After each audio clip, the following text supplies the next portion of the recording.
Oke Pak Jaya, tadi kan akhirnya menemukan bahwa kreativitas itu nggak bisa dibatasi. Nggak bisa. Ya. Saya penasaran dengan yang humor dulu. Itu kan di era dimana, di era itu saya tuh yang ngerasa kuliah itu mau melawan atau mau apa itu susah banget. Tapi dapat medium humor itu jadi tempat untuk kayak subversif dikit-dikit itu. Nah, Pak Jaya menyadari itu juga nggak? Begini, Bertolt Brecht itu pernah ngomong, adalah negara yang paling sengsara kalau negara itu membutuhkan humor. Oke.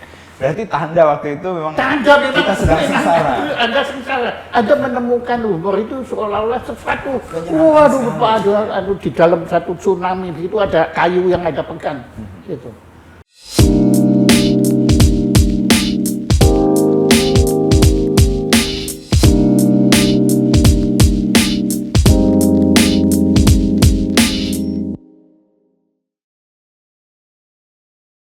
Sore Pak Jaya, apa kabar? Terima kasih. Kita harusnya ketemu beberapa minggu yang lalu tapi tertunda karena Omikronnya lagi Iya. tinggi ya Pak ya. Kita sekarang punya ruang agak longgar karena aktivitas bisa dilakukan dengan banyak kegiatan. Tapi Anda nggak mau Zoom kan? Maunya Enggak Pak, kalau Zoom itu kayak pura-pura Pak. Kita bisa melakukan apa tapi mukanya ada tapi sebenarnya nggak melakukan yang kita lihat tuh. lah ya hidup ini ya pura-pura lah. Pak Jaya, saya kenal Pak Jaya pertama pasti karena jamu jago. Lalu kedua ketika saya remaja mau masuk kuliah itu kenal majalah humor yang itu menyegarkan di era itu kebuntuan banyak disegarkan oleh majalah itu. Kritik-kritik, melipir-melipir itu kadang-kadang lewat situ dan itu buat kami waktu remaja itu menyenangkan. Lalu ada muri, ada kelirumologi. Yang saya mau tanya, sebenarnya Pak Jaya ini kan sekolahnya musik, seni rupa, dan manajemen. Nah, bagaimana itu bisa menyebar ke banyak hal yang Pak Jaya geluti sampai sekarang, Pak Jaya? Dia itu pertanyaan yang menarik ya, itu membuktikan bahwa sekolah itu mubazir sebetulnya. Sekolah itu mubazir. Jadi sebetulnya ya terutama ke sekolah yang sifatnya abstrak seperti musik, seperti seni rupa dan manajemen itu abstrak kan. Kalau sekolah yang menurut saya betul-betul berguna itu ada teknik. Ya, teknik. Ya, jadi betul-betul belajar bikin sesuatu, bikin betul mobil, bikin sepeda motor. Itu betul-betul ilmu. Tapi kalau seni itu betulnya nggak ada ya. Dulu nggak ada. Semua komponis besar, semua pelukis hebat, dan semua manajer hebat itu nggak ada di sekolah. Ya bahkan pernah pada suatu hari teman saya atau guru saya betulnya Kwek Kanji kan bikin sekolah bisnis. Ya, di sini ya. Ya dekat sini ya. Ya sebetulnya itu dibikinkan dibikinkan karena supaya dia nggak ngeritik sana ngeritik sini, maka dikasih mainan. Sekolah itu. Ya sekolah itu. Nah, kemudian saya diminta bersama Pak Kwek Kanji bicara tentang manfaat sekolah bisnis. Oh, oke. Nah, kita tidak ada janjian apa-apa ya sampai kemudian ternyata kita sama. Kita bilang, wah itu yang undang kita marah itu waktu itu ya. Karena ekspektasinya beda. Iya, enggak, karena kita sama Pak Kwek ternyata sama. Oh, ternyata. Ya padahal kan Pak Kwek pemilik dari itu, atau rektornya lah, tetapi ya bukan rektornya, pemiliknya, namanya yang dipakai. Nah, tapi kemudian kita bilang, nggak bisa, bisnis nggak bisa disekolahkan. Ini sekolah ini bohong-bohongan. Waduh, jadi Pak Kwek mengkhianati sekolahnya sendiri. Tapi memang Pak Kwek jujur. Jujur ya kalau kita perhatikan semua tokoh-tokoh bisnis yang hebat-hebat ya itu kan ada yang sekolah bisnis. Ya Elon Musk juga nggak sekolah bisnis kan? Bukan, ya. Ya Steve Jobs juga nggak sekolah bisnis. Semua mereka melakukan itu semua. Ya. Nah, makanya kalau Anda tanya tadi apa hubungannya sekolah itu, ya nggak ada hubungannya. Ya memang ya kemudian ya saya menempuh hidup ini dengan ya apa yang harus ditempuh. Saya tempuh. Lalu ketika Pak Jaya sekolah itu, makna atau pesan apa atau pelajaran apa yang Pak Jaya dapat untuk kemudian bekal hidup berikutnya? Pelajaran yang saya peroleh adalah saya dengan sekolah itu bukan makin pintar, tapi makin bodoh. Karena saya kehilangan kepribadian saya. Ya terutama di musik ya. Di musik itu begini. Ya musik itu kan ada teori-teorinya. Nah, teori itu tuh malah mematikan kreativitas. Membatasi ya? Iya, ya Anda nangkep lah, Anda Ya, filosof kan. Ya, Anda juga mungkin waktu belajar filosof juga agak merasa juga kan. Iya, karena ada teori besar kita ngerasa kok kita nggak bisa kreatif ya, harus ikut dengan alur itu. Nah, kemudian kalau tadi itu seperti Ismail Marzuki. Dia nggak ngerti kalau ada dari harmoni dominan itu nggak boleh pindah ke subdominan. Harusnya subdominan ke dominan. Karena apa? Karena kalau pindah dari dominan ke subdominan itu mengandung paralel queen. Paralel queen itu pornografi. Itu aib, boleh. itu Aib. dosa asal. Oke, Itu untuk dosa asal, itu nggak boleh. Jadi kalau saya ujian, kalau saya tulis begitu, Nggak langsung. bisa. Jelek. Dan sebaliknya kalau saya menguji pun, kalau Akan ada murid menilai saya bilang, langsung. Lah, Ismail Marzuki justru kekuatannya di situ. Dan masih ada lagi seorang komponen yang saya sangat kagumi yang bikin Bandar Jakarta. Itu Iskandar kan. Itu Bandar Jakarta itu penuh dengan paralel. Paralel queen. Tapi malah indahnya bukan main.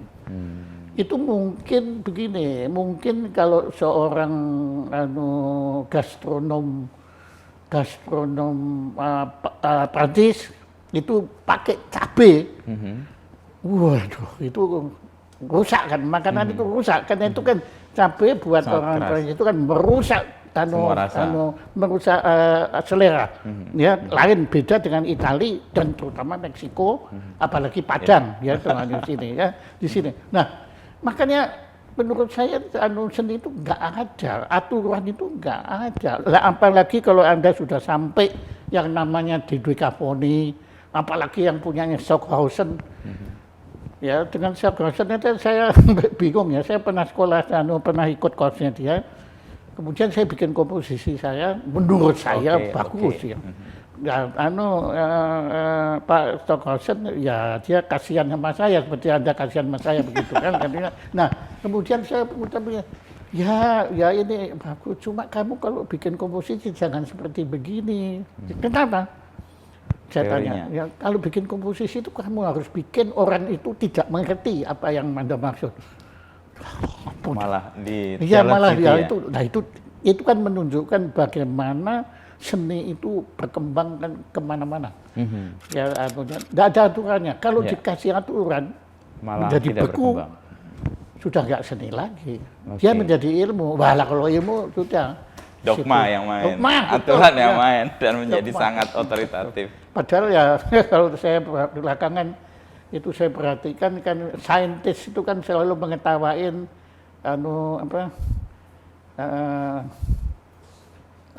agama itu kan dogmatis kan, itu apaan itu kan. Mau nggak mau harus diterima. Padahal sains kan juga. Iya, kalau ketika jadi ilmu dia akan sangat Ya dogmatik jadi dogma kan, Iya. coba karena aksioma apa bukan dogma tuh. Iya. Cuma namanya beda kan, semua kosong semua lah. Yang kemudian ya kayak kecepatan cahaya itu berapa? 263, 548 meter per detik. Ya, kalau saya mau buktikan kalau keliru gimana, mau buktikan kalau benar gimana, kan ya sudah saya harus terima kan. Dan dia sifatnya sangat dogmatis kan. Dogmatis, kalau kamu nggak mau nurut ya sudah. Selesai itu acuan, atau mungkin kita menyebutnya khayalan yang ditemukan oleh para ilmuwan kan. Iya, yang khayalan yang kita tempuh bersama sebetulnya ya. Ya seperti ya kalau kita ya Descartes Anda tahu kan. Descartes ya. Ya kalau sekarang kita sebetulnya ada itu Anda atau saya sih sebetulnya. Itu pertanyaan filosofis Muhammad itu. kan, itu sudah bukan filosofi, pada orang gila. Oke. Oke, Pak Jaya, tadi kan akhirnya menemukan bahwa kreativitas itu nggak bisa dibatasi. Nggak bisa. Ya. Dan Pak Jaya kan dalam perjalanannya menemukan atau meng-create atau mengkreativitasi sesuatu dan kemudian jadi semua tuh Pak Jaya. Saya penasaran dengan yang humor dulu. Itu kan di era dimana di era itu saya tuh yang ngerasa kuliah itu mau melawan atau mau apa itu susah banget. Tapi dapat medium humor itu jadi tempat untuk kayak subversif dikit-dikit gitu. Nah, Pak Jaya menyadari itu juga nggak? Anda menulis juga untuk buku humor itu? Saya dulu senang membaca, Pak. Oh, Anda belum aktif? Belum. Waktu masih kuliah saya. Begini, Bertolt Brecht itu pernah ngomong, dan rupanya dia bicara tentang Anda, kan? Oke. Adalah negara yang paling sengsara kalau negara itu membutuhkan humor. Oke. Berarti tanda waktu itu memang kita sedang sengsara. Anda sengsara. Anda menemukan humor itu seolah-olah sesuatu. Waduh, di dalam satu tsunami itu ada kayu yang Anda pegang. Gitu. Itu Bertolt Brecht. Bertolt Brecht. Itu ya saya kaget sekali waktu baca itu, memang betul. Memang betul. Dan kalau Anda saya waktu itu menderita sekali loh. Anunya waktu itu karena saya kan harus membuat humor itu sedemikian rupa sehingga saya selamat. Betul, persis. Ya. Kalau enggak, lah kalau saya kan ancamannya kayak Rizal Ramli kan masuk keluar penjara saya nanti. Jadi saya menjadi, ya kalau Ibu Ella bilang tuh saya chicken gitu. Ya memang chicken, memang pengecut. Memang ya yang penting kan saya selamat waktu itu. Sebab kalau saya bikin sesuatu yang humor yang betul-betul tajam dan betul-betul kenal dan nah untungnya begini juga.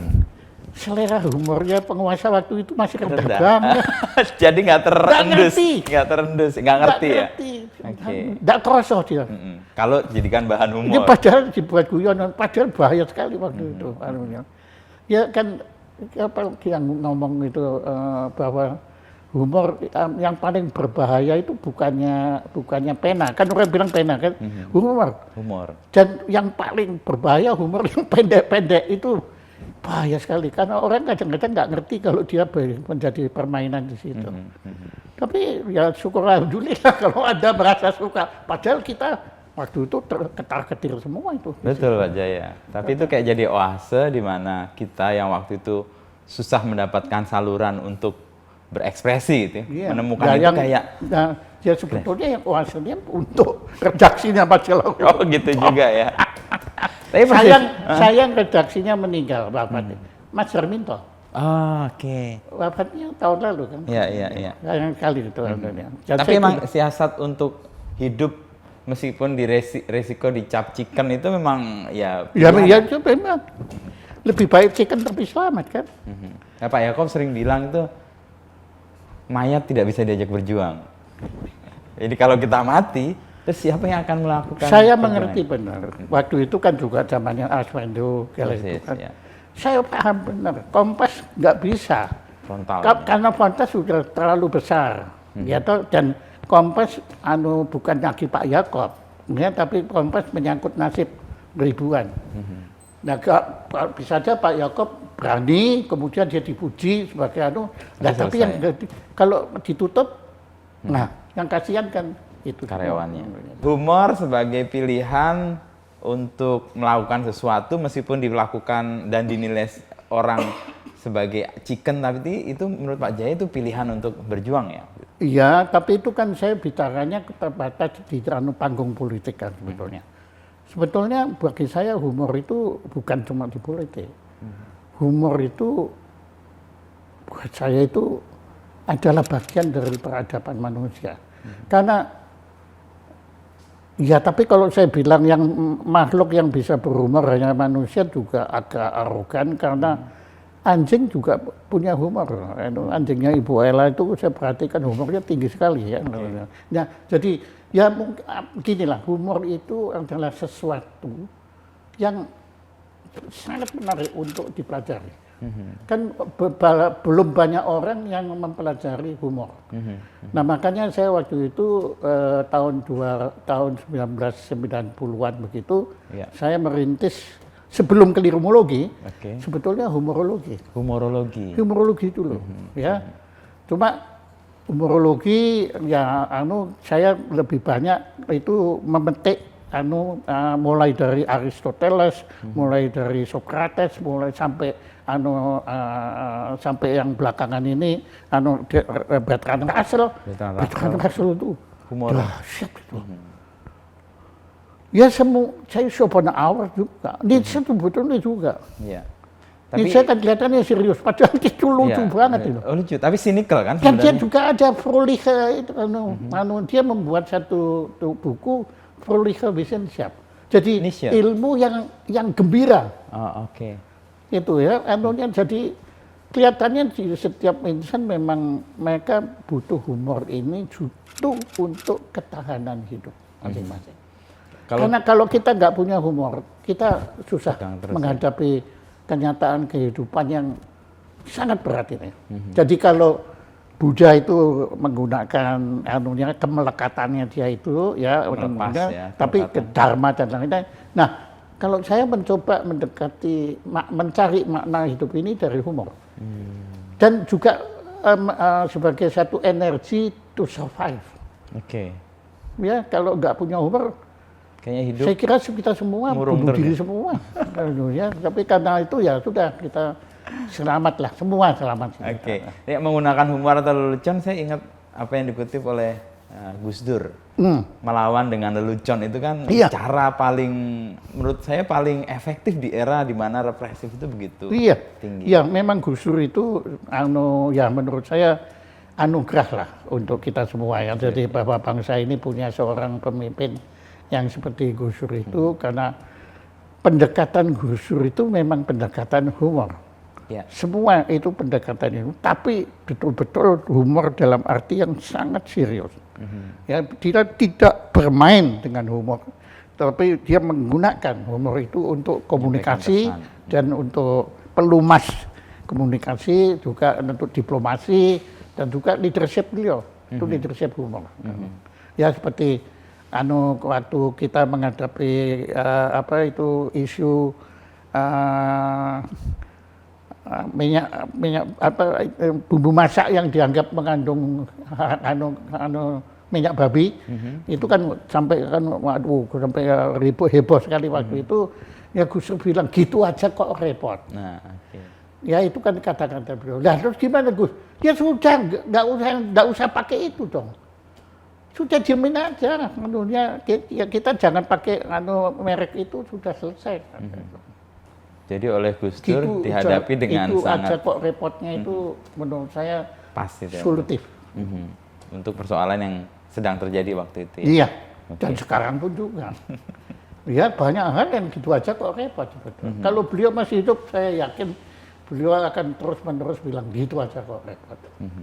Tapi diselesaikan. Ya. Bukan dibiarkan, bukan. Tapi nggak repot gitu loh. Ya. Nah, Pak Jaya tadi dari humor, lalu Pak Jaya kan masuk ke kelirumologi ya? Kelirumologi. Nah, kelirumologi. Apa yang sebenarnya Pak Jaya punya concern di situ? Itu Kompas kan? Iya. Gara-gara Kompas. Pak Jaya menulis kan waktu itu? Iya, Anda tidak tahu, pura-pura tanya. Maksudnya itu punya concern kayak gitu, emang fenomena apa yang Pak Jaya lihat di masyarakat sehingga itu? Iya, karena ya dari dulu saya merasa what is wrong gitu ya. Kenapa kok kita ini kok selalu kok kalau ada satu hal yang keliru gitu kok kita kadang-kadang biarkan aja, bahkan yang keliru itu akhirnya menjadi benar ya, macam-macam itu. Nah, kemudian ya gara-gara Kompas itu kemudian saya baru sadar di balik kata kekeliruan itu atau di balik apa yang disebut sebagai keliru itu luar biasa. Kompleks ya, itu horizontal, vertikal, diagonal, sentrifugal, ya pokoknya kaos ya, di situ. Nah, itu kan waktu itu kan saya kalau itu diminta oleh Kompas saya waktu itu untuk menulis naskah tentang kesalahkaprahan. Nah, saya kasih contoh gini banyak kan anunya, tapi sebagai penutup saya memberi suatu contoh betapa sulitnya menemukan kekeliruan. Sebab esensi dari kelirumologi itu yang paling penting adalah kemampuan kita menemukan kekeliruan. mendeteksi. Bahwa ada yang keliru. Iya. Kalau enggak, kita berhasil. nggak bisa apa-apa karena kita juga nggak sadar kalau itu keliru kan. Ya. Nah, kemudian, saya memberi contoh. Di dalam kalimat ini terdapat 3 kekeliruan. Tapi sengaja saya bikin begini. Di dalamnya saya sambung. Di dalamnya. Di dalam, ya, di dalam. Kan mestinya dipisah. Ya. Kemudian 3 kekeliruan. Nah, kemudian kekeliruannya saya tulis kekeliruan. Maksudnya kekeliruan kan, tapi kekeliruan. Nah, itu yang kedua. Nah, udah. Nah, kemudian yang ketiga, mereka bingung semua karena nggak menemukan. Nggak ada kan, yang ketiga memang nggak ada. Ya. Dan yang ketiga adalah keliru dengan menyatakan ada 3 tapi cuma 2 yang situ. Nah, saya kan bangga sekali kan, wah ini kan keren gitu. Masalah redaksi waktu itu kan belum ada. Kekeliruan yang sengaja saya buat itu dikoreksi kan korektornya kerjakan gitu. Ya, lah orang yang baca saya itu kan teman-teman saya kan sudah tahu kalau saya itu simpan senting kan. Terus mereka bilang kamu makin senting ya. Loh kenapa? Lah itu. Loh, lah kenapa? Lah kan itu bagus. Lihat baca toh. Di dalamnya bisa. Ya kekeliruannya dipisah. Kekeliruan. 2. Ya kan tidak ada keliruan sama sekali malah. What is wrong? Waduh, saya bingung saya karena waktu ini kok ternyata saya membuat kekeliruan yang sengaja tapi dibenarkan malah makin keliru. Makin keliru. Nah, akhirnya saya marah-marah begitu, saya telepon. Waktu itu masih Pak Sunarko sampai itu. Pak Larto. Iya, Pak ini gimana saya bilang, ya sudah Pak, tenang aja, walaupun dia juga nggak ngerti. Ada apa ini ya? Tapi ya karena dia sudah tahu aja. Saya memang senting, ya sama dia oke. Sudah Bapak tulis saja surat pembaca. Wow, saya langsung pikir, dengan segala kemampuan redaksional saya tuliskan. Pokoknya saya bilang, itu maksudnya begini, gini. Oke. Akhirnya dibuat. Dan itu dibuat dalam waktu 1 hari loh. Setelah ya langsung begitu saya protes langsung. Ya oke, ini istimewa. Nah, surat pembacanya dikoreksi lagi. Keliru lagi. Jadi kulitnya berlapis-lapis. Oke. Akhirnya telepon Pak Yakob Utama. Pak, tolong ya. Sudah Bapak nggak perlu tahu urusannya apa. Tapi tolong Bapak beritahu korektor Bapak itu nggak boleh mengkoreksi itu. Kalau saya yang jadi korban gitu ya. Pak Yakob ya karena kasihan sama saya ya wes gitu. Betul. Akhirnya dimuat lagi tanpa dikoreksi. Dan keliruologinya tersampaikan. Iya, menurut saya ya, tapi katanya orang sudah males, Pak. Oke. Nggak ada yang ngikutin Udah 3 kali ya. Sudah 3 kali pikir sudah bangetan anunya. Tapi yang kasihan Kompas, Pak. Karena setelah itu korektornya nggak kerja semua. Di loss gitu aja. Itu selama setengah tahun penuh dengan kekeliruan. Loh, katanya nggak boleh, katanya bingung. Nah, peristiwa itu, Pak, bikin saya dahsyat dengan how beautiful actually. Betapa indahnya sebetulnya kekeliruannya. Ya, itu buat saya indah sekali itu. Ya laki-laki, ya gitu kok indah lah mereka. Ya, tapi ya saya tidak bisa melukiskan dengan betapa kompleksnya persoalan keliru ini. Nah, kemudian saya makin renungin. Nah, kalau itu saya tidak punya referensi, Pak. Itu keluar dari betul. Diri Pak Akhirnya saya pelajari semua sendiri, saya bantah sendiri, saya koreksi sendiri, dan terus berkembang, nggak pernah berhenti. Keliruologi nggak pernah berhenti. Dan saya nggak pernah, kan selalu kan berusaha mendefinisikan. Ya. Apa itu keliruologi? Apa itu? Nggak bisa. Ya, terus mungkin juga sesuai prinsip Pak Jaya, kalau didefinisikan itu akan jadi dogma dan akan membuat kreativitas hilang juga. Iya, ya Agustinus kan juga bilang kan, mengenai waktu aja kan, kalau didefinisikan makin nggak ngerti kita waktu itu apa. Padahal kalau nggak didefinisikan kita ngerti kan. Iya. Tapi kalau kita mulai dikupas-kupas, wah, malah tambah nggak. Apa itu waktu? Keren. bukan saya loh, Iya, yang iya. keren itu kelirunya Agustin. itu, Kelirunya keliru tadi. itu. Dan menurut saya dahsyat ya anunya itu. Dan ternyata kelirumologi itu energi peradaban. Energi peradaban. Iya, sebab begitu manusia mandek mencari, bukan mencari-cari ya, Ya, mencari. dan menemukan kekeliruan. Kemudian mandek berusaha memperbaiki, Peradaban mandek. berhenti. Ah, Berhenti kan? Berhenti, peradaban ini berhenti. Dan tidak ada lagi yang namanya progres itu nggak ada. nggak ada penemuan-penemuan. Nggak ada. Nggak ada orang mencari. Ya. Dan ya kalau Anda perhatikan filsafat itu kan perkembangannya kan begitu. Iya. Selalu kan Menemukan mereka keliruan. yang lalu, kemudian Cari yang baru. tapi kadang-kadang juga dirinya sendiri dikoreksi. Iya. Bertrand Russell Ya. itu kelirumolog yang menurut saya beliau tuh maha kelirumolog. Mhm. Kalau Anda baca autobiografinya dia, itu Bertrand keren Russell. sekali. Bahkan kalau Anda baca buku-bukunya dia, itu perubahan terus. Apa yang dulu dia bilang begini, nanti sama dia Berubah dibantah lagi. sendiri. Keren. Itu tipikal orang yang merdeka dan kreatif sebenarnya, yang terus berkembang dia. Dan Pak. tidak segan. Ya. Bertrand Russell, Pak Jaya mengenal filsafat dan kemudian mendalami filsafat karena perjalanan atau emang dari minat awal suka dengan filsafat? Kalau ilmu filsafat itu kebetulan waktu saya di Jerman itu tinggalnya itu saya di asrama Yesuit. Oke. Padahal saya bukan Katolik, Iya, apalagi di asrama Yesuit yang pada belajar filsafat. Kebetulan tapi ya saya nggak belajar, tapi karena hidup di situ, kemudian saya kan bergaul dengan mereka kan. Novis-novisiat itu. Waduh, menurut saya Yesuit itu saya kagum apa kemampuan dan kemauan mereka menertawakan diri sendiri. Keren, itu saya tuh kagum betul waktu itu. Nah kemudian akhirnya mulai belajar itu, dan kebetulan guru saya di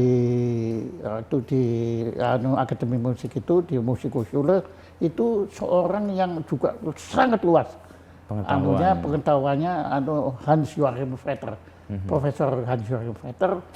Dan di situ saya mulai sering berdebat dengan beliau tentang ya itu pokoknya semua yang saya saya tanya pada beliau nggak ngerti ya, tanya ya makin setelah tanya makin nggak ngerti lagi ya pokoknya ya itu saya melihat itu ya filsafat itu pemikiran kan.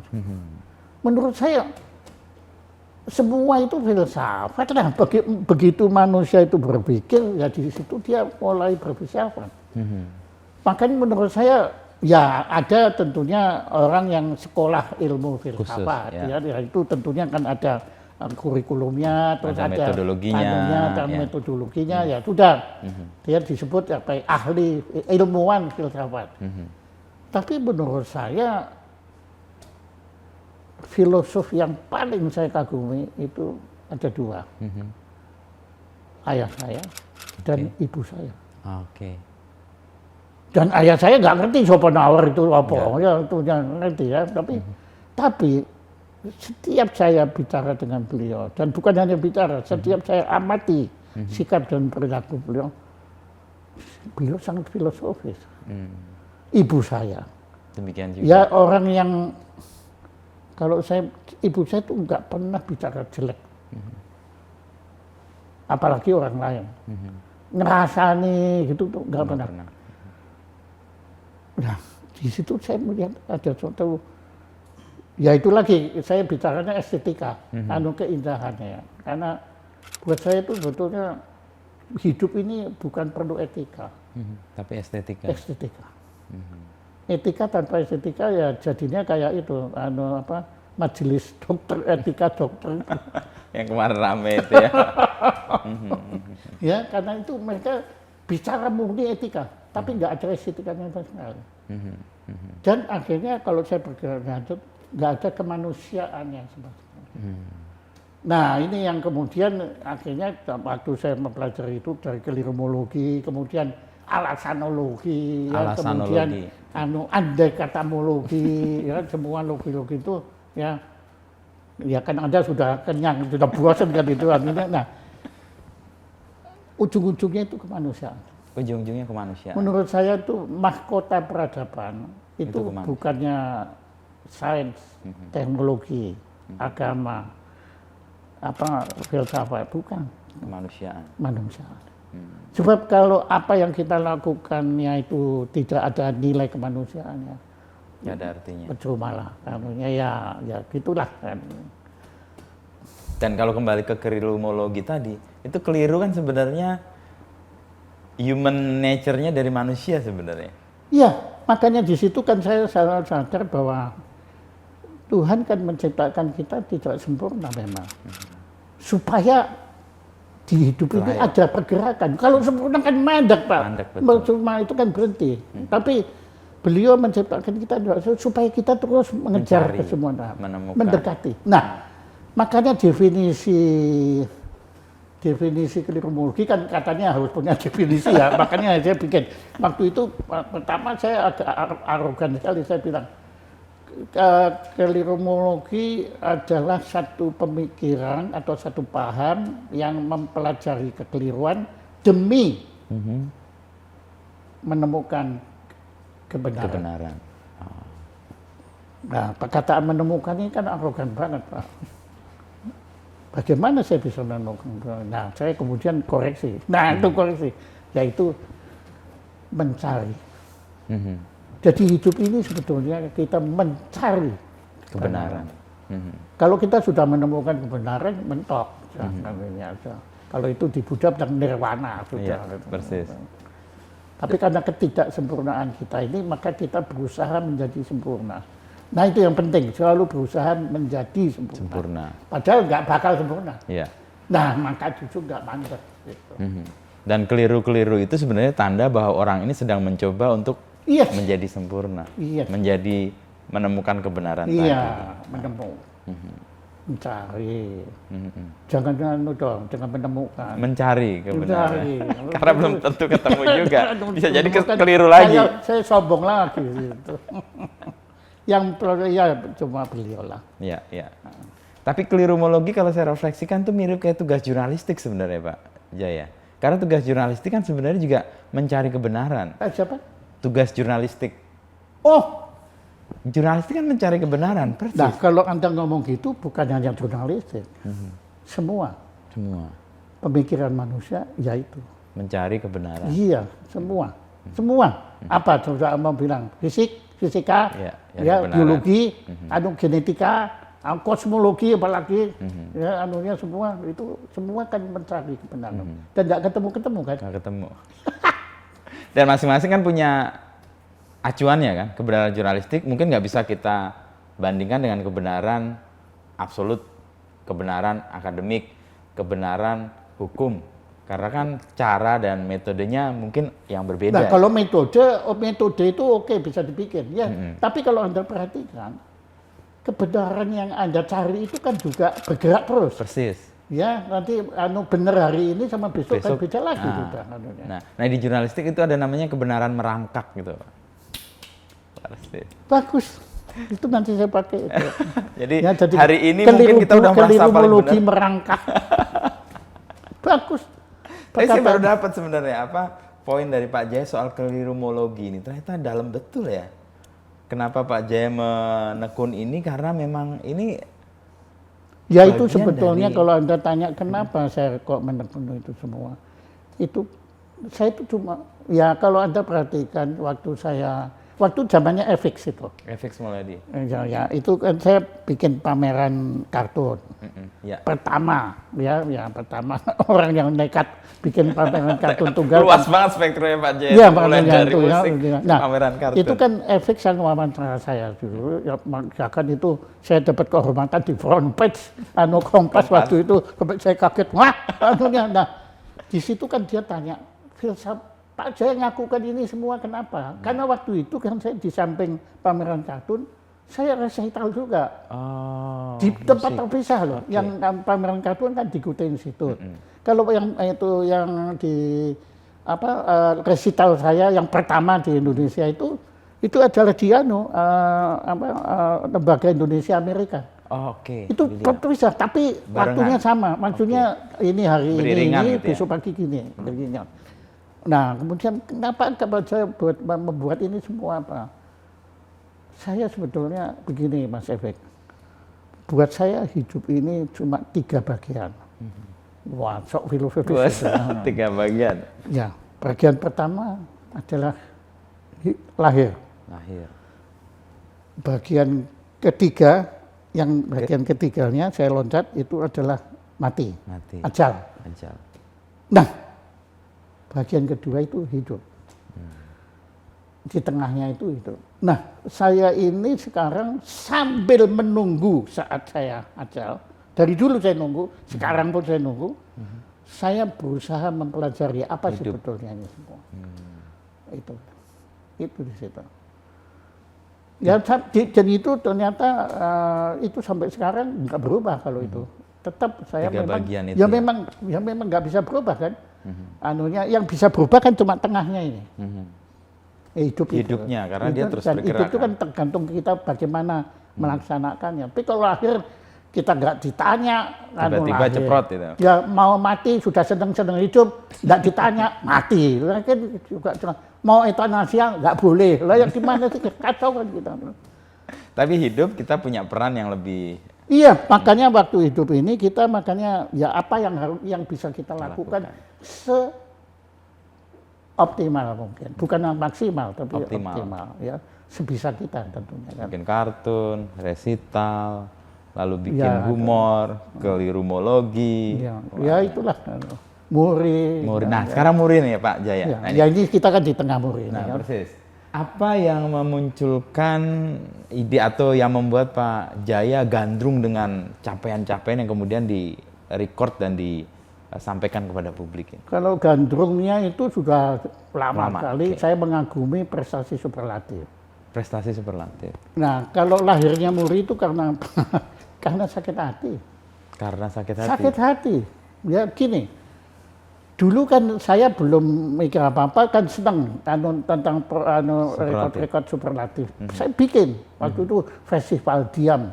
Festival ya, yang diam. orang berdiri cuma 12 jam itu rekor dunia. Ya, kemudian orang naik sepeda, satu sepeda itu 16 orang. Ya, oke. Ya itu Superlatif semua yang semua. besarkan Kompas semua loh. Itu yang itu loh, yang dibuka yang di Palembang itu siapa namanya? Yang Kompas itu yang kemudian jadi kepala cabang Palembang Kompas. Wah, lupa saya. Ada, pokoknya beliau itu yang Membesarkan itu. yang melihat saya melakukan itu dia berita selalu front page, gila apa? Anunya lah, Anda tahu kan front page Kompas kan nggak sembarangan kan? Efeknya luar dan biasa. saya bukan dia minta loh, itu beliau. Saya sendiri jadi kaget. Oh gitu tuh anunya. Nah, makanya kemudian saya kan bikin macam-macam itu. Nah, kemudian akhirnya saya mau mengajukan waktu itu batik terpanjang kelihatannya. Batik terpanjang. Kirim. Nggak ada beritanya. Dari Guinness Book of Record. Kemudian saya tanya lagi, terus dia bilang, nggak ada jawaban lagi. Buat batik. Kurang ajar. Dia bilang, we have no interest. Pokoknya buat kita nggak ada artinya itu. Oh, sakit hati muncul di situ. Sakit saya. Nah, tapi terus saya sadar, gobloknya sendiri. Ini kan karsa saya, bangsa saya sendiri. Kenapa saya berkiblat ke orang lain? Oke, kenapa nggak bikin sendiri? Kenapa saya nggak bikin sendiri? Saya bikin. Muri. Tahun berapa itu Pak Jaya? 1990. 90. 27 Januari. Oke. Itu. Nah, sejak itu saya tadi juga enggak mimpi. Tadinya kan saya cuma gegetan aja kan. Sakit hati karena Sakit tidak hati. direken gitu ya. Tapi kemudian berkembang. Nah, kemudian ini ada Ibu Ella ini yang mengembangkan beliau itu yang mengembangkan itu menjadi seperti ini. Dia sampai ada punya galeri ada 3. Ya, sama kemudian buku-bukunya, dan rekodnya sekarang sudah 10.000 lebih. Yang dicatatkan. Dan yang mengharukan seluruh negara Asia loh Pak, niru kita semua. Mereka juga sadar, loh kenapa kalau kita tidak bikin juga? Harus menggantungkan ke Guinness Book of Iya, Record. ngapain itu kan pabrik bir. Lah saya punya pabrik jamu Mirip ya. Ya kemudian mereka bikin masing-masing. Jadi sekarang di Asia ini banyak. Cina, Republik Rakyat Cina itu Membuat juga. paling banyak. India. Oh, India. India ada pasti lebih 50 unik. anu Museum lembaga rekor. Masing-masing daerah bikin sendiri. Tapi Pak Jaya sendiri melibati hal-hal yang superlatif ini kayak tadi Pak Jaya membagi hidup itu ya. Lahir, hidup, dan ajal. Jadi orang ketika hidup dia bisa mencapai banyak Iya, hal. dia harus berjuang seoptimal mungkin. Dan catatan ini Dan dalam adalah bidang ungkapan masing-masing kan. dalam bidang masing-masing. Ya. Ya, kalau saya dalam tinju saya nggak bisa. Ya, anunya dalam lari maraton Nggak apalagi. bisa, Ya, ya udah ya saya ya yang akhirnya ngurusi yang saya bisa aja. Dari catatan-catatan itu untuk Pak Jaya sendiri kira-kira akan berdampak apa untuk generasi atau kemudian yang Dan yang melihat? saya perhatikan sekarang minimal ya kalau Anda perhatikan ya itu Ya, data-data tari ini. saman, kemudian setiap Foto-foto. daerah sekarang itu Bergerak, mulainya di Lombok. Di Lombok. Di Lombok itu ada satu budaya, mereka dulu kan rakyatnya itu sudah semua kan pakai organ tunggal, semua kalau ada apa Acara gitu ya. nggak ada lah pokoknya apa kebudayaan daerah itu dianggap Ketinggalan, kuno. Nah, kemudian waktu itu gubernurnya, saya lupa namanya, tapi gubernurnya itu menyelenggarakan mau bikin muri tentang Musik tradisional. gendang belik. Oh, gendang. Wih, Pak, itu 4.000 Orang, 4.000. dan pakai gendang belik itu menggelegar itu bumi itu betul-betul sampai kayak gempa. Dan waktu itu semua daerah di Lombok itu ikut. dipaksa bikin oke. gendang grup gendang belik masing-masing. Untuk bersama-sama Jadi memainkan. kemudian mencapai 4.000 itu. Itu 4.000. Kan muri itu kan bukan kualitas tapi kuantitas. Kuantitas, ya. Nah, tapi dengan kuantitas jadi Menggerakkan. kebangkitan, Pak. Setelah itu nggak laku. Organ tunggal nggak laku. Orang kalau jajatan selalu pakai gendang belik. Itu. Tari saman. Kemudian ini yang Kayak pokoknya Sitarite ya? masing-masing daerah itu Punya bangkit semua, Pak. kekayaan. Dahsyat Pak. Makanya saya sombong sekali dalam naskah saya terakhir Bhinneka Tunggal Ika, saya bilang, tidak ada tandingannya kita di dunia. Indonesia. Ayo, saya tantang. Brasilia boleh. Mungkin Hayati kita kalah, tapi kalau peradaan kebudayaan, mari. kita kaya. Gila Pak. Tari aja. Ribuan Dan masih yang baru-baru keluar lagi Pak. muncul lagi ya. Yang lagi. Dahsyat Pak. Artinya Muri ini memang punya wadah yang besar dalam arti memang kekayaan kita memang perlu dicatat semuanya. Ya? Iya Pak. Dan kita baru segini Pak. Baru 10 ribuan Iya lah. kan ini yang belum bergerak di bidang sastra, belum bergerak. Oke. Ya puisi, semua kan punya puisi Pak. Papua itu puisinya kayak apa kan kita belum tahu. Apalagi masih lisan kan. Iya, belum tertulis Anu ya. kan ya mereka, itu, tradisinya. anunya itu. Pokoknya Indonesia Pak. Waduh.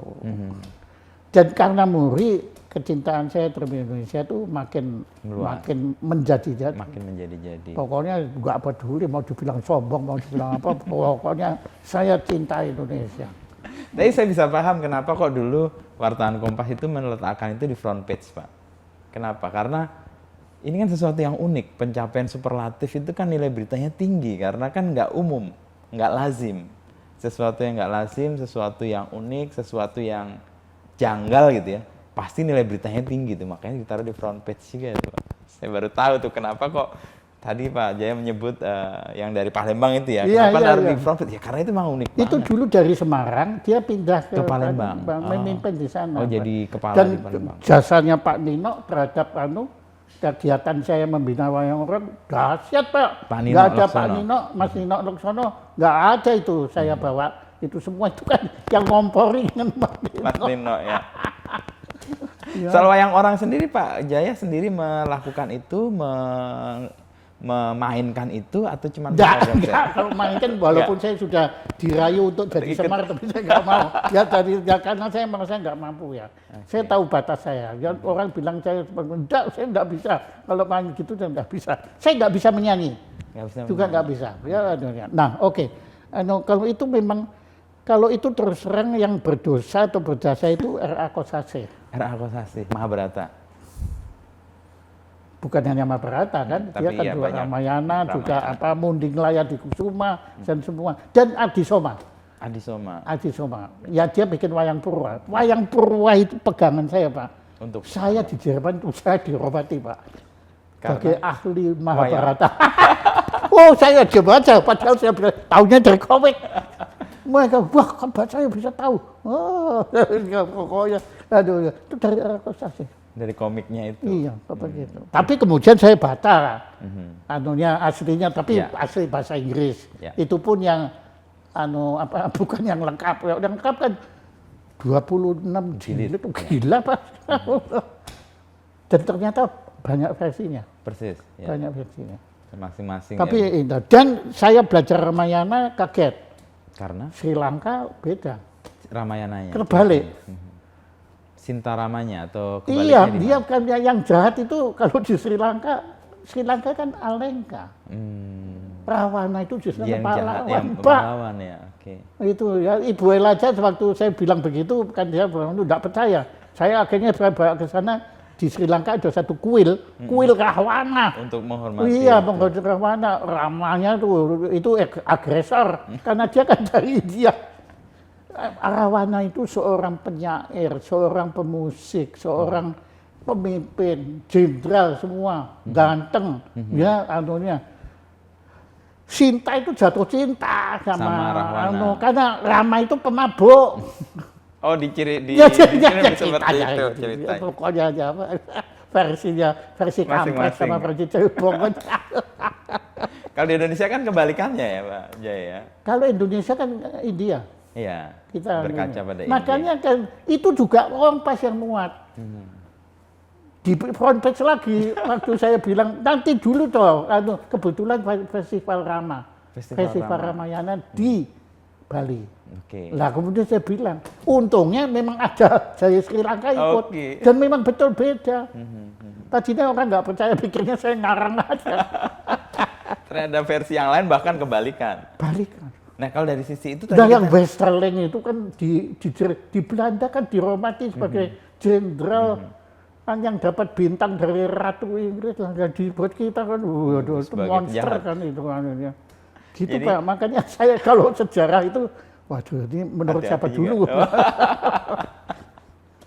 Sejarah dan kebenaran akhirnya menurut siapa dulu dong? Iya, yang menang. Yang menang itu yang menulis sejarah Pak. Kalau Makanya sekarang saya kan kenal itu Boni. Boni, Mas Boni itu ya, saya suka Boni dia Priyatna. karena dia termasuk yang termasuk apa ya, termasuk teroris dalam meneror versi kebenaran-kebenaran yang sudah ada. Benaran.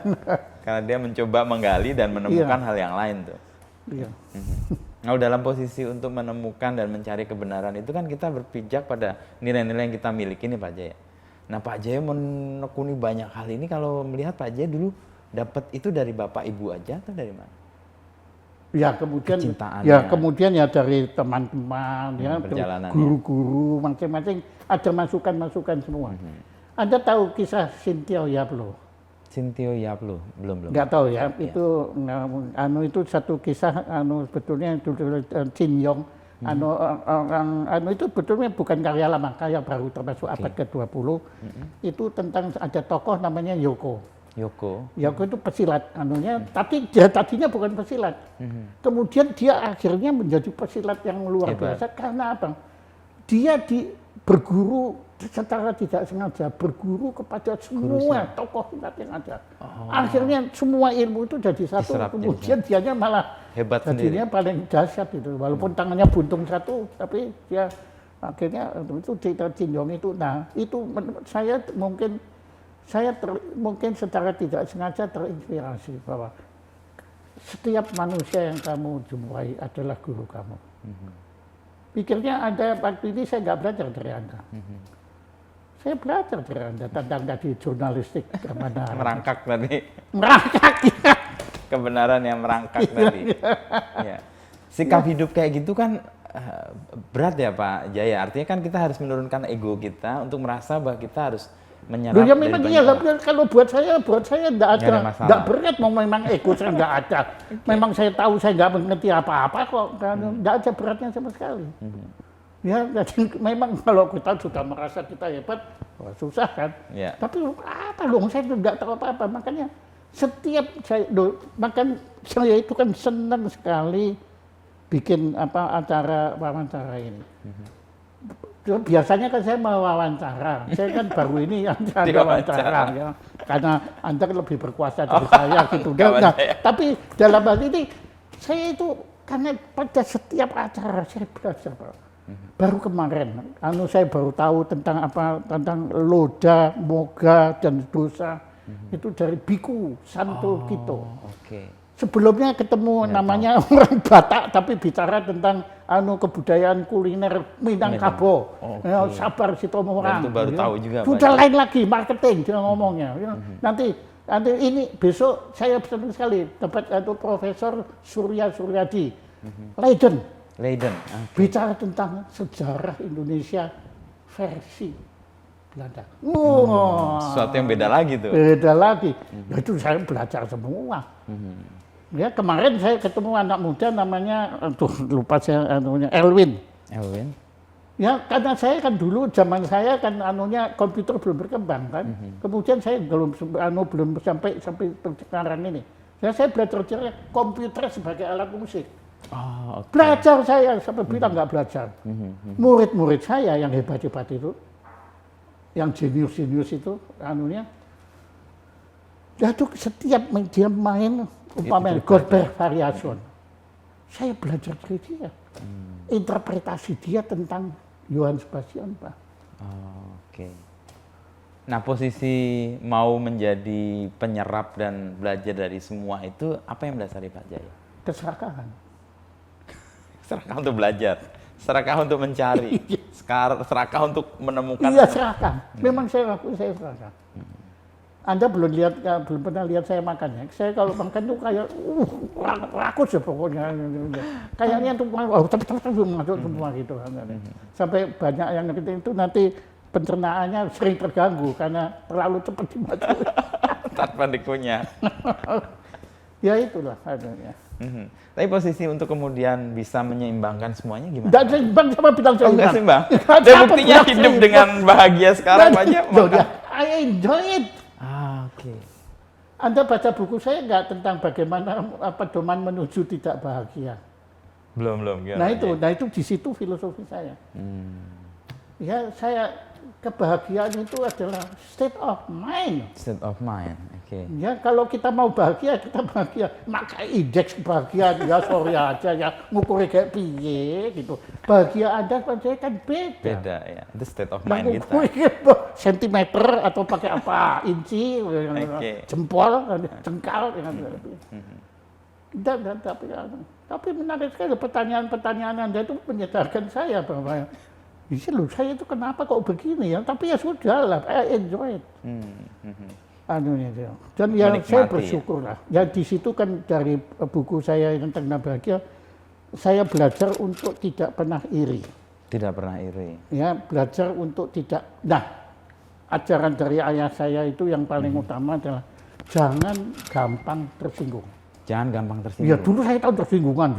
Wah, pokoknya kan sensitif.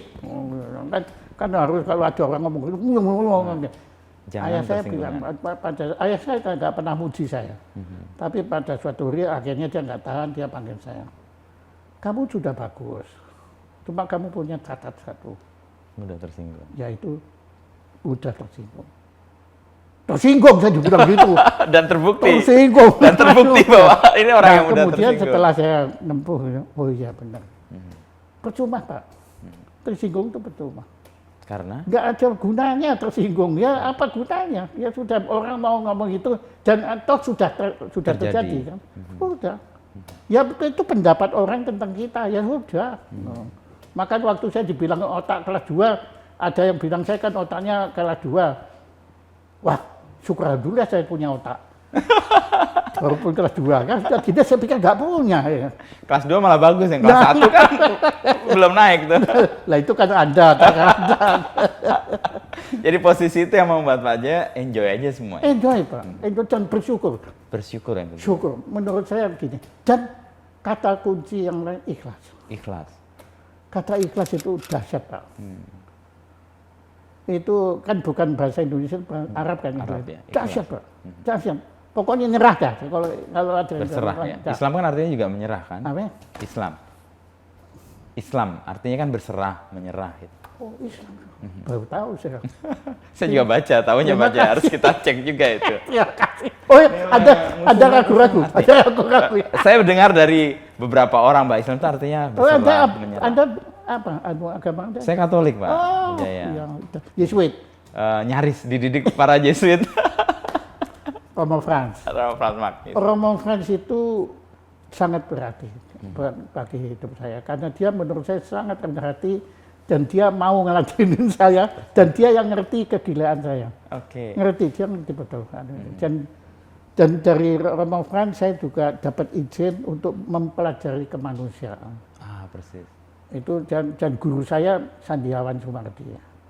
Karena dia bukan ilmuwan tapi praktek. Praktek ya. Ngelakoni. Dan itu beliau waktu itu sudah bilang, saya mau berguru kemanusiaan, boleh nggak Romo? Oh bagus, tapi ingat, ya ini peringatan beliau. Anda, Pak Jaya akan mendapat perlawanan. Hah?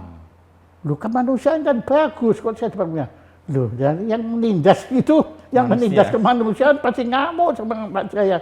Kenapa kau Anda belain rakyat miskin, masyarakat adat itu ngamuk kan? Betul. Kepada Romo Sandiawan tadi. Iya. Belajar soal kemanusiaan. Makanya kemudian saya baru sementara ini ya saya anggap mahkota peradaban itu adalah kemanusiaan tadi ya. Lainnya percuma Pak, teknologi, seni musik, seni sastra, filsafat, politik atau percuma. Semua ditujukan kalau tidak mengerucut pada manusia. Tadi dari Bapak soal tidak tersinggung, ikhlas, iri tadi disebut gimana maksudnya Pak? Ya iri, jangan iri, jangan iri kepada dan jangan banding-bandingkan diri lah.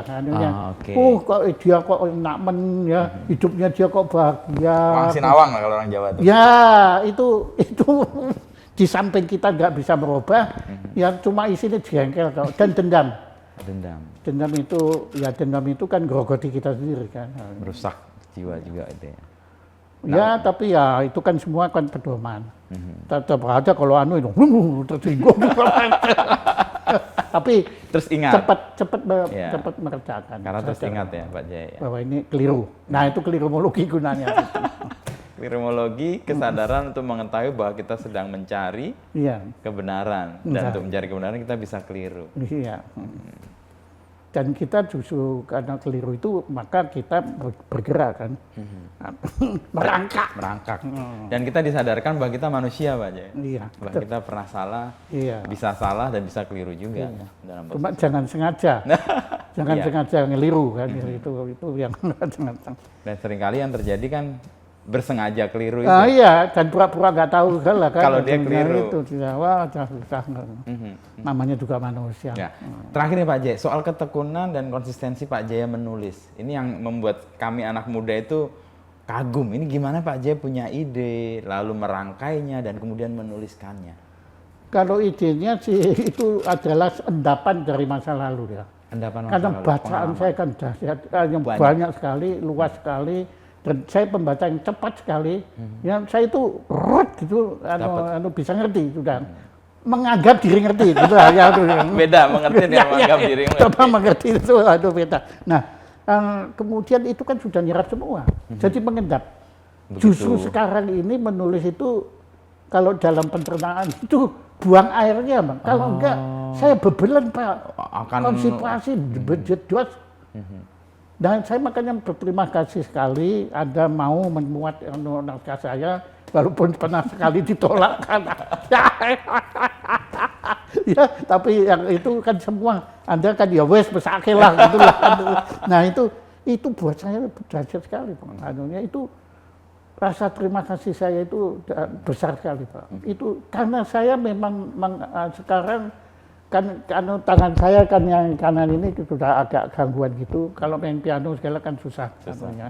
Kalau menulis anunya, jadi apa kegiatan-kegiatan lainnya itu. Nah kalau kegiatan lain itu kan masuk dalam menulis semua. Anunya ya rumologi, alasan kan itu semua. Nah di situ sekarang itu saya sebetulnya sekarang ini menulis itu adalah saat saya menanti ajal saya yang makin dekat ini. Setiap hari saya mewajibkan saya menulis. Dan sekarang malah kebablasan, Pak. Kayak biasanya 1 hari 4. Oh, bisa lebih kadang-kadang lebih dari 1. Kadang-kadang bisa 6 karena ya tahu-tahu ini matematik masuk, ya terus ini fisika masuk, ya ini klimatologinya masuk, ya jadi politiknya, ya dan kejadian yang aktual masuk. Itu semua numpuk di sini, Pak. Dan sebetulnya it haunted me. Makanya menulis itu jadi sarana untuk pelepasan. Iya, buang air lah. Ya baik air kecil, besar, termasuk kentut juga. Kentut penting loh Pak. Penting Pak. Itu Kita nggak bisa pencernaan kita lancar. Ya kalau kan? kalau kita habis operasi saja kan tanda kalau mau sehat kan kentut. Ya. Flatologi itu ada ilmunya betul. Bukan saya bikin loh flatologi. Flatologi. Itu betul ada. Dan ada seniman kentut. Dia bisa loh Pak mengeluarkan suara kentut pakai nada loh. Jam 10 Lu kan ada yang begini kan itu pakai mulut tapi ini kentut. Wah, saya itu enggak ngerti. Tapi yang sekarang menjadi concern penuh dari Pak Jaya terakhir-terakhir ini apa? Ya semuanya. Semua itu. Ya, yang semuanya semua itu yang konsentrasi semua. Tentunya itu yaitu anak pertanyaan Anda itu seperti kalau saya kan punya anak banyak gitu kan. Mana anak yang paling favorit? Semua favorit. Pada saat itu ya favorit ya. Tapi pada saat saya mikir aritmatika ya saya cuma aritmatika. Nanti kalau saya mikir ya itu. Jadi otak saya sudah terbiasa di kapling-kapling. Blok-blok tertentu gitu ya. Kalau soal kelirumologi di Indonesia yang Pak Jaya menurut Pak Jaya paling epik kelirumologinya soal apa? Semua ya. Semua. Kan saya nggak tahu waktu itu Anda sudah di Kompas belum, kira-kira tahun 2000-an itu, kan saya menyelenggarakan itu award kelirumologi, anugerah. Jadi bukannya Nobel tapi anugerah kelirumologi. Itu antara lain pemenangnya antara Kwek Kianji, kala itu kan anunya Sandiawan Sumadi termasuk Pak Ali Sadikin. Ternyata bangsa Indonesia punya kelirumolog masing-masing. Kalau ekonomi Pak Kianji. Kalau kemanusiaan Sandiawan Sumadi. Kalau itu tata kota Ali Sadikin. Gitu. Waktu itu hakim Bismar Siregar. Itu ya. Mereka itu kelirumolog semua. Kenapa mereka disebut sebagai kelirumolog? Nah, karena mereka kan dalam bidang masing-masing menemukan kekeliruan dan memberi solusinya. Rizal Ramli itu kelirumolog dahsyat itu. Ya itu.